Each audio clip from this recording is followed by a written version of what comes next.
We are in Siaya County at the residence of the governor of this great county of Siaya, the Honorable James Agri Orengo, one of the seasoned politicians in this country. He has been there. He has done a lot for this country. He has seen all these liberations that have been fought in this country, the first, second, and now we are talking about the third liberation. And we just want to talk about a few things here and there about local politics and even national politics. Your Excellency, welcome to the show on Azimio TV. Thank you, Philip.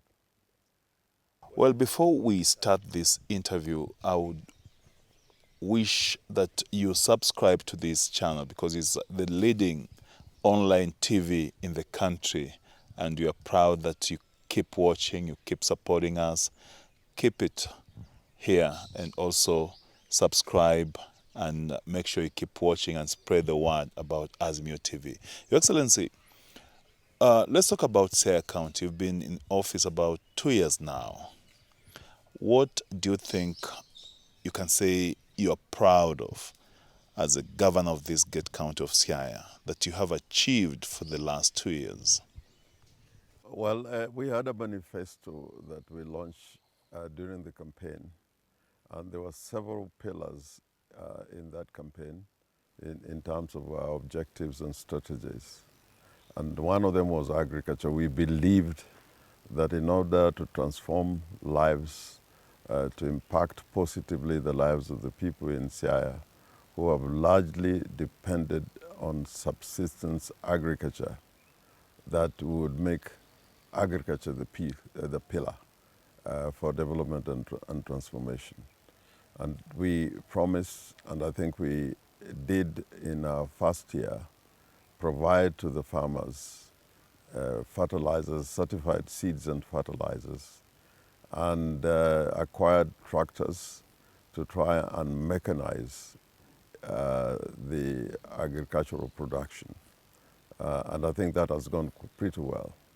But my proudest moment was this week when the president launched the cereal rice mill. Part of Siaya lies within the Yala Delta. It is a place with a lot of potential in agricultural production. We grow rice around the Lower Nzoia area, and it was not being done for value addition. It was just for subsistence, and a lot of people were coming from Uganda to buy rice produced in Siaya and partly in Busia. That mill is now operational, and this year we'll embark on building a cotton mill, a ginnery, in Rarieda. And then we have the industrial parks which are coming up also. So overall, in the agricultural sector, we think agriculture is key for transformation in this part of the country. Secondly, we said health was critical, and I can say in health, we are developing our referral hospital in Siaya. We are going to have, again, launch in the next 2 months, a new surgical unit with a modern ICU, with about 4 operating theaters. I think in the health sector also we have had some significant improvements, both in terms of infrastructure. There are several hospitals and dispensaries that we are upgrading, and also in terms of health commodities, including medicines, they are now better available than what we found at the beginning. It could be improved, but I think we're in a better place. In water is critical, particularly in the areas around the lake. We are going to have a major water project, construction, design and construction is going to commence in a few months. That is in Central Sakwa and South Sakwa. We had another project which we are doing with the national government, the Ugunja, Sega, Okwala water project, which is complete. What remains is connectivity, last mile connectivity, and the national government together with us, we are providing funds to ensure that in the areas of Ugunja and Ugenya constituencies and part of Alego, they're going to benefit from this major project. Education, I think we are doing very well in terms of ECDs. We have fully engaged on permanent and pensionable terms our ECD teachers, and I think that is a success story for us. Your Excellency, back to the agricultural sector. Being a rural county, mostly people here rely on agricultural produce for their survival. What is the reception of the local farmers with regard to the measure the government is putting in place, the county government is putting in place to ensure that production of cash crops and even crops that can be consumed domestically here is concerned? Well, I think the reception is good. I think we have basically been growing maize, sorghum, and cassavas. We are trying to diversify. In the area of edible crops, you may find that there are a lot more people in Siaya growing, sunflower. I also, this season, planted quite a lot of sunflower. In the area of, vegetables, we have a farmer here in Okwala, in West Ugenya, who is producing for the European market on a daily basis. Is exporting, vegetables, including This traditional vegetable. no, a mixture of all manner of vegetables, including pili-pili and such kind of things. So it speaks to, when people hear about exploitation of vegetables and flowers and say it all, that never happened in this area. So I am encouraged by the farmers. Cotton, we could do better.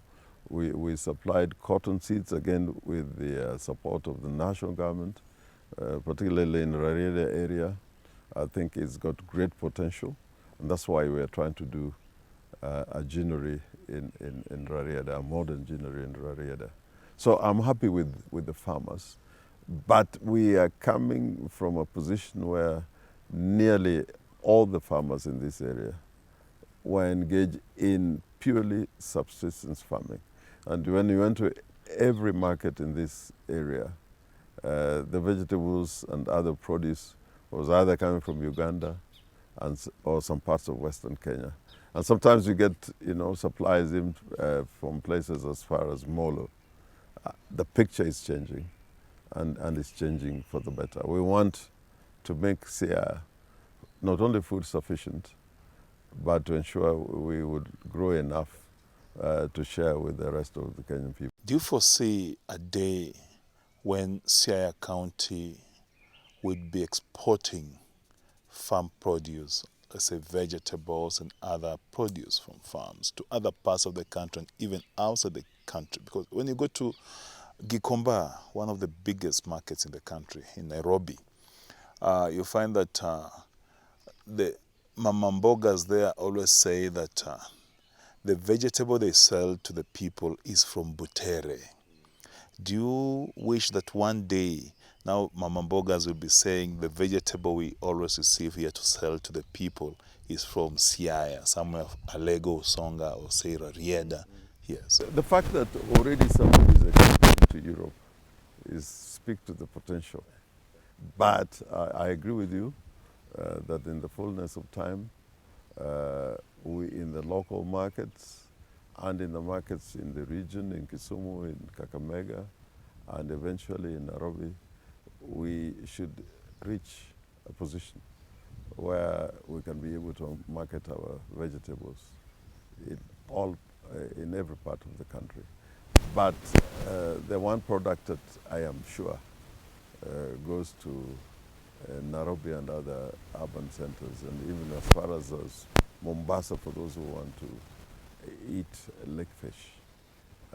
Our fish reaches many parts of the country. And we're doing landing sites along our beaches. We got a modern, fish processing outfit in Luanda Kotieno with facilities for refrigeration. In fact, the cold storage there can keep fish fresh even for 5 years. So that, with other landing sites we're doing in Wichloom and Usenge and other beaches, I think our fish is going to be able to be processed in Siaya and be able to reach the markets, fished and processed in Siaya. But while doing that, we must be aware that we must not, fish to levels where there will be no more fish in the lake. We are engaged in a program and a project of stocking fish in the lake. There's a lot of cages in the lake now, but we must be very careful that there's no overfishing, and we must Your keep the Excellency, stocks of the fish. fish farmers, fishermen, back in the day were complaining about 2 or 3 years ago that the introduction of these cages is trying to deny them the opportunity to fish and make a living out of what they've been doing before. So do you think it's a viable idea to have the cages in the lake to try and contain fishermen from overfishing? Now, I think so long as there's a regulation which exists now, there's no so much hostility between those who are, farming fish in the cages in the lake and ordinary fishermen and other fishermen who go into the lake with boats and nets and fish there. Both of them, we must watch their activities because we don't want overfishing, we don't want hostility. But the unique thing about cages is that you can put fingerlings, you can put fish foods into the cages and stock the cages. So it can actually assist in also, stocking the lake. And it's not just Lake Victoria, we've got quite a number of lakes here to make sure that, we keep our fish in the lake, so that there is no overfishing. Earlier on you spoke about introduction of sunflower farming.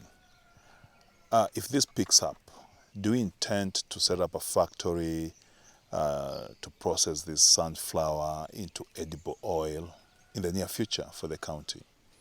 We'll certainly do when we get enough harvest. There's a small plant, is like a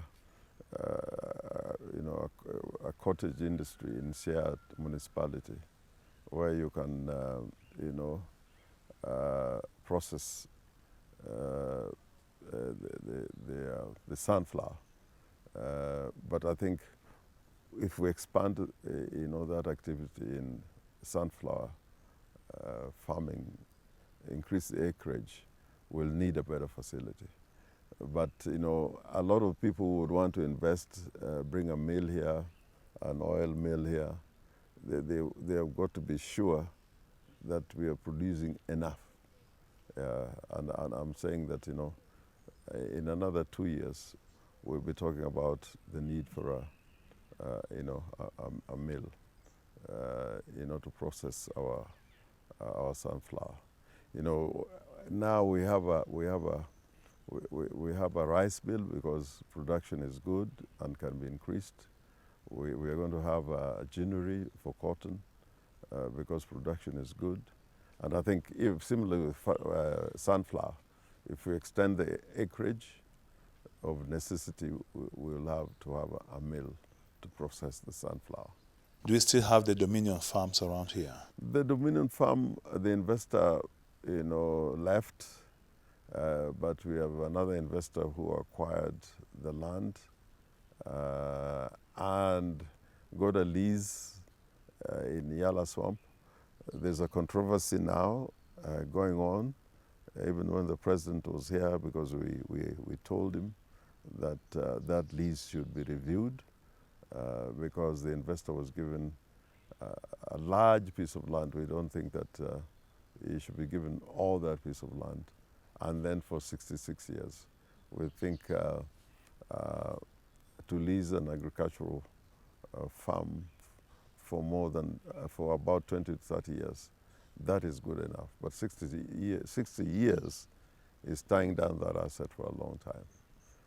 But hopefully, when that issue is resolved, the investor must then develop the kind of agro-processing plant that we had envisaged he was going to do within a matter of 2 years. Are you going to provide a conducive environment for the investor to operate? Yes. We need investors in Siaya, not just in the Yala Swamp. We need investors in Siaya. And our duty is to provide that conducive environment. There's an investor who is currently engaged near the municipality of constructing a sugar factory.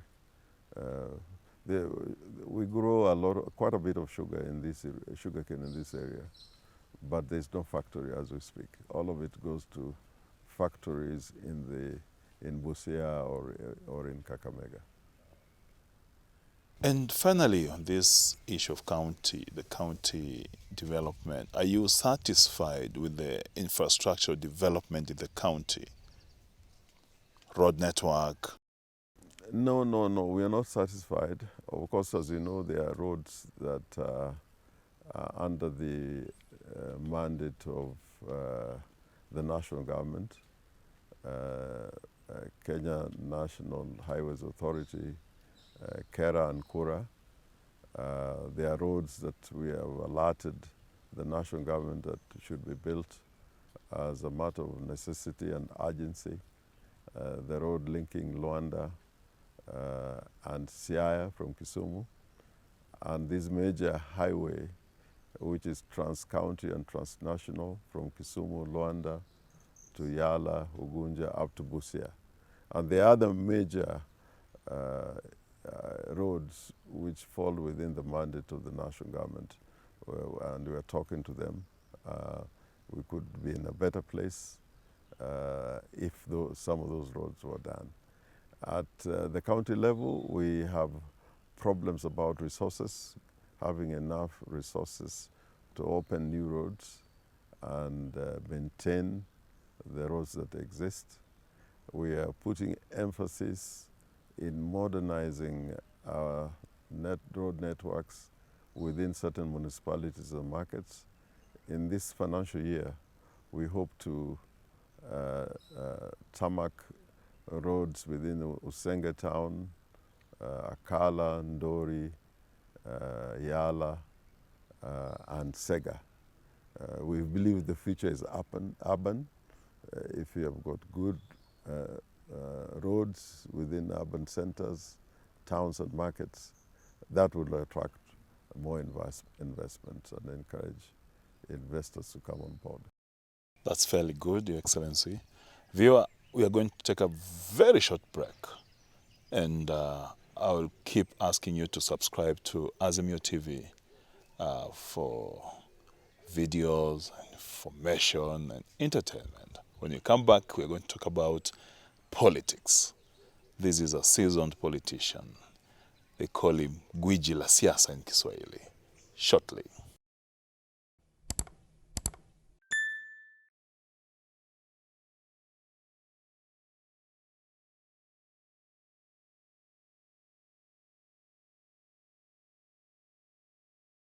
Welcome back. Your Excellency, talk to us about this broad-based government. What do you make of it? Because, there's been hue and cry from especially partners in the Azimio coalition that the opposition is being killed by the government of the Republic of Kenya, which is led by His Excellency President William Ruto. What do you make of this broad-based government? Do you think it came in at the right time for the country? Yeah, I think, there were several problems that, brought about this broad-based government. The government, the Kenya Kwanza government was dysfunctional. It was imploding because of activities within that political formation. And in the country, there was a lot of dissatisfaction with, the cost of living. And this, as you see, it is not just this year, from last year, there were demonstrations. People died, some were injured, properties were destroyed. And there was an opportunity to try and bring the country together through the NADCO process. Unfortunately, before we could see the light at the end of the tunnel, there was again an upswing of protests, popularly under the auspices of the Gen Zs. And, the country was becoming ungovernable. So I think it was important to try and find a mechanism for bringing peace and unity back so that the country can now deal with the root causes of the problems that led to last year's demonstrations and the Gen Z demonstrations this year. Now, the broad-based government is not necessarily a coalition government. In fact, it's not a coalition government. One cannot say that ODM as a party has become part of a ruling coalition. What has happened is certain persons within the party who had been approached to assist the current government in trying to not only manage its affairs, but to create, as you say, a broad-based government. The party agreed and said, you can become part of the government. The party will give support without necessarily surrendering its role as the minority party in parliament or as the opposition. At the same time, the party ODM will not retire from its constitutional duties of oversight. The question of legislation and representation goes across all the parties, the duty of all the parties and members of parliament to undertake those functions. But when it comes to oversight and by a constitutional construct, the leadership of the organs within parliament, the committees, the oversight committees, it was by necessity and by design that those committees had the leadership and chairmen or chairpersons coming from the party in opposition. So ODM is still the minority party. The elements of ODM have been invited to be part of the government. We think there's a national agenda as contained in the NADCO report and other issues that have emerged that will require resolution in a structured manner.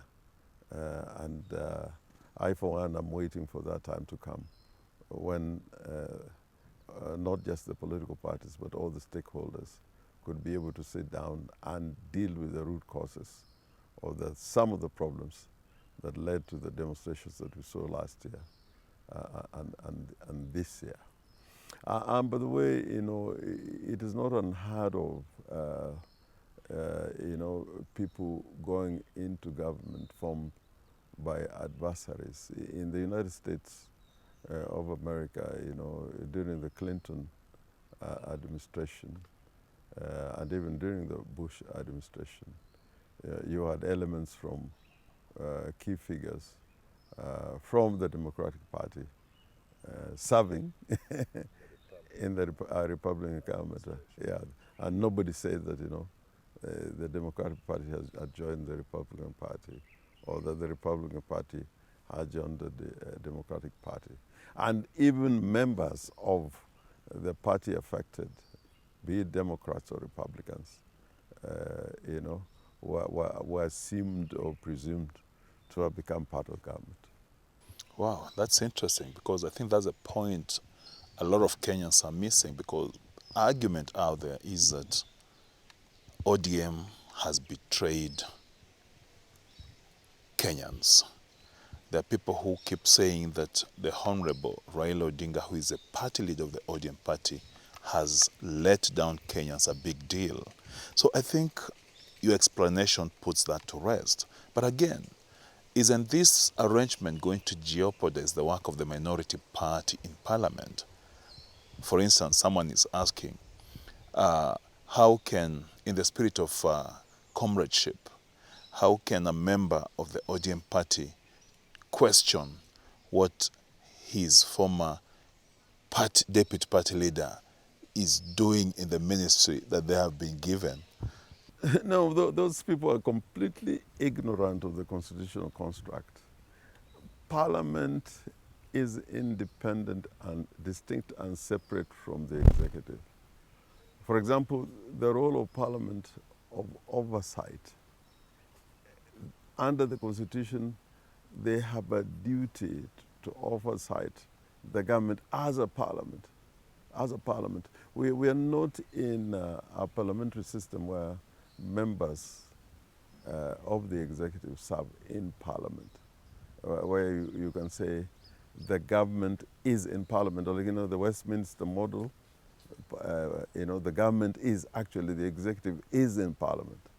Now we are going to add completely different construct where the executive is not in parliament.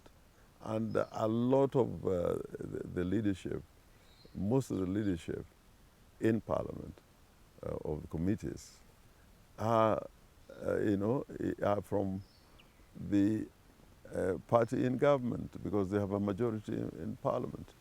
There are situations that are going to arise where, like we had during the Grand Coalition government, where, before we became part of that Grand Coalition, ODM had more members in parliament than the party of government. So these situations are dynamic and can arise. So it is parliament to fulfill its constitutional obligations to provide legislation, representation, and oversight. And it is not representation of the government. Members of parliament represents the people and the counties, so to speak. So I think once we know how that system should operate, and this is not just akin to Kenya, even the United States of America,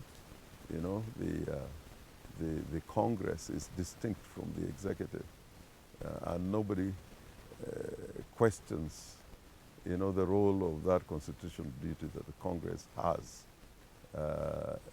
although every political party would want to operate with the majority in parliament or in Congress, so that there's not disharmony and dysfunction.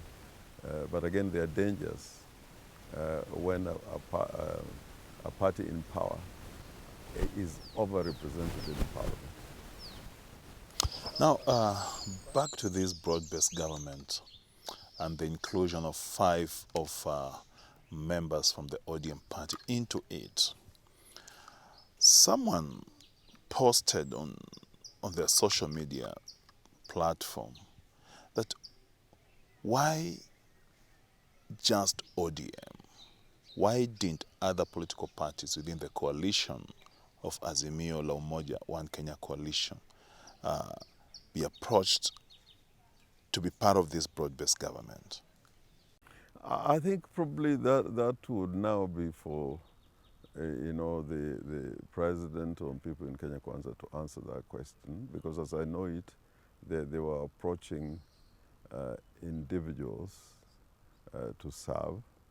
And as we speak now, I know those positions are not being completely filled. I think there's still a position remaining in cabinet, one ministry. So probably, it may be in the mind of the executive to approach another sector. But it should not be lost that when the Kenya Kwanza government was trying to form this broad-based government, they were probably looking for regions where there was no effective representation and inclusivity in the national government, that is the executive. For example, in the entire Nyanza region, and excluding Kisii and Nyamira, there was only one member of the cabinet, for the entire region. In the coast, of course, there was, if I can remember very well, there was Minister Mvuria. Now, with an addition of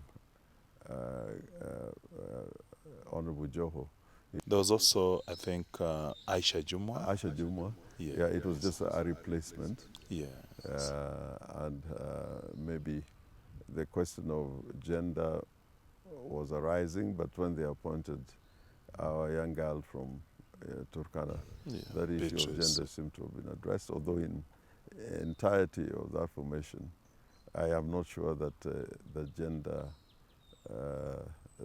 gender rule has been fully, accomplished.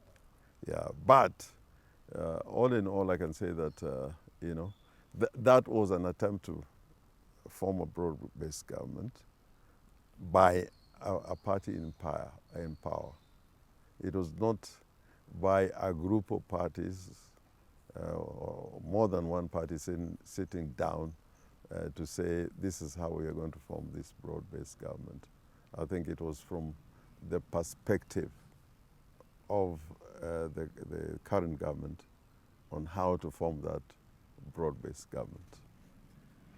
Let's talk about the Gen Z uprising, the demonstrations they staged in the month of June was vigorous and it shook the country. Do you think some of the issues that they were raising have been addressed by the government of Kenya?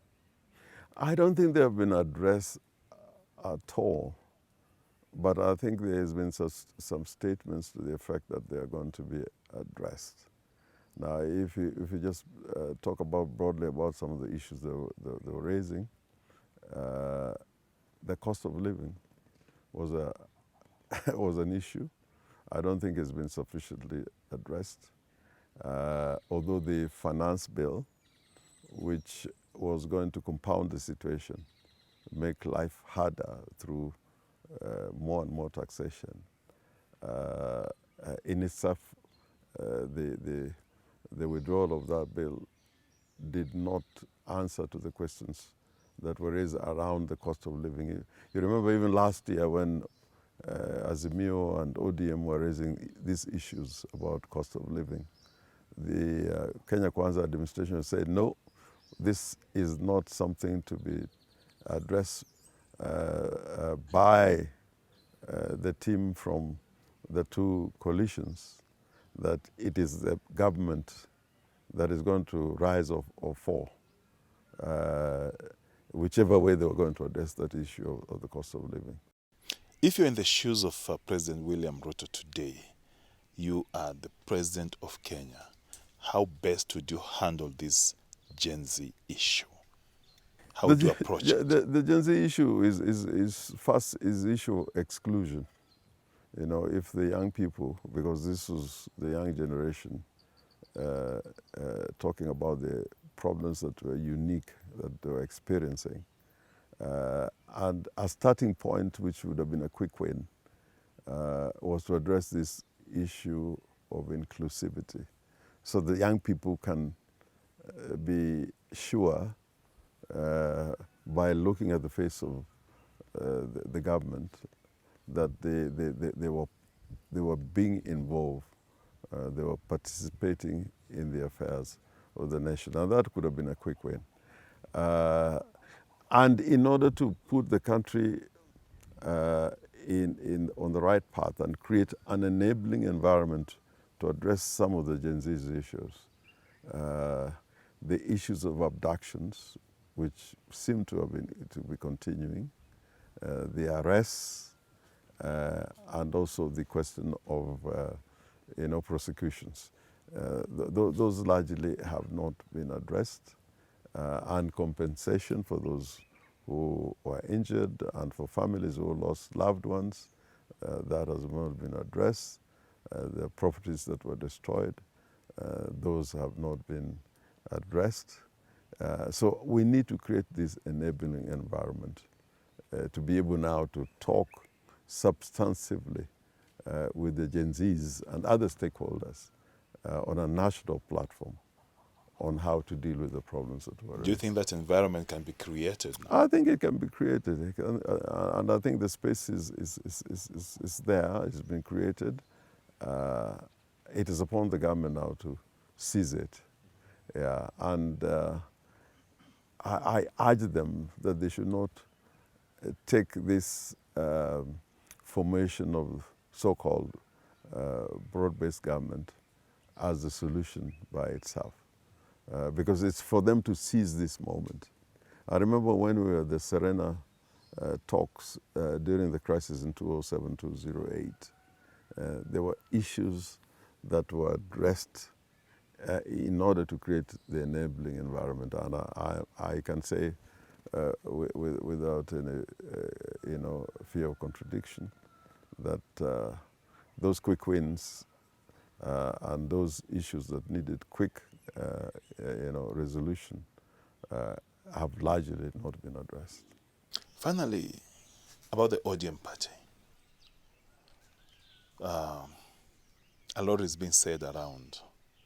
So many things have been said about the party, that now we are in government, ODM is in government, which you've clarified here. There's nothing like that. There's no such arrangement between Kenya Kwanza and ODM party. Now, the future of the ODM party. The future of ODM party is critical.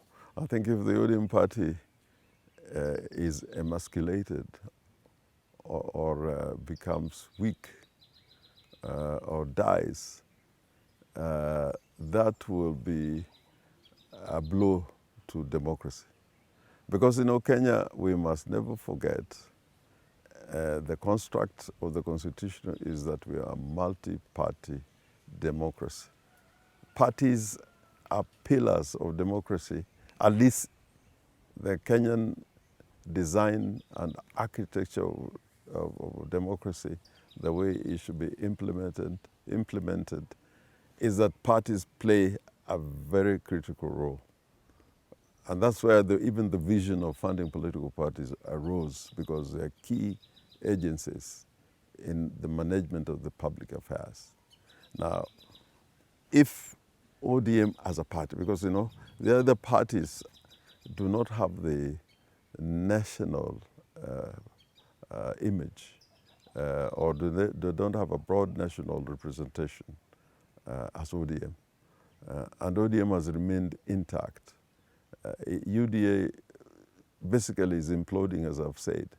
So I would urge the members of the party to be steady, be true to the cause, subscribe to the vision of the party, and fight for it to ensure that the Kenya that the ODM as a party wants to create is still our major objective. But I am particularly concerned that in a situation where you have parties that come and go because of arrangements that come and are seized opportunistically without thinking about the foundations of democracy, can be a great problem for us in the future, because to recreate an environment when you have strong political parties is not easy. Now, if you go to the West, like the Democrats, the Republicans, they have a long history. They've been there for a long time. In Europe, similarly, parties, have outlived centuries.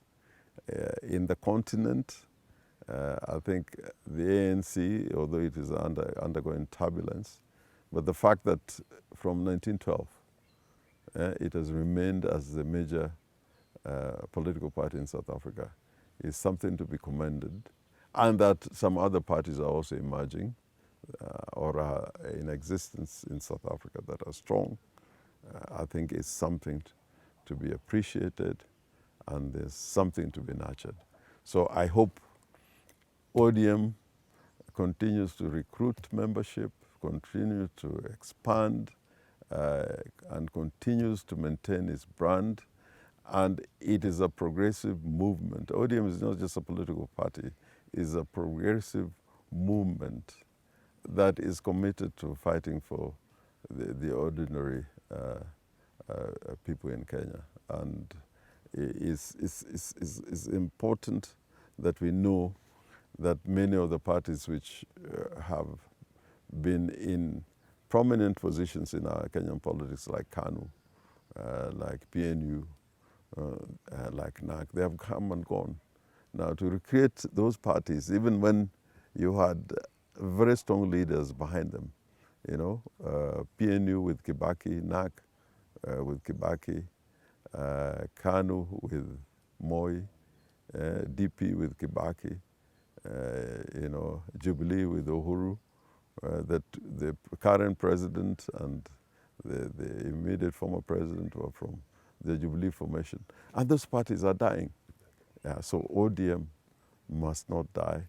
It must not be weakened and must not weaken. It must fight to not only occupy the space it has, but to expand its space in the country. Finally, if you are put in another world and told to choose a political party that you'd want to belong to, which is this party? If another world? Yes. Yes, I'll still choose ODM. Choose ODM. I think, this party hopping, which all of us are guilty of, has been part of the problem in our nation. But I think I'm very proud to be a member of ODM, and I'm proud to be a disciplined member of the ODM. And I will not change this membership for another party unless ODM, for all intents and purposes, ceases to exist. Thank you. In another world, you'll still choose ODM. ODM. Thank you for your time, Your Excellency. We have been hosting the Governor of Siaya County, His Excellency, the Honorable James ORENGO. We have been glad to host you, and we hope that next time you'll also grant us time to talk to you on numerous issues, both local and international, and even nationally. Thank you, Excellency. Thank you. Anytime. Keep it here, Azimio TV. Keep subscribing. Until next time, goodbye.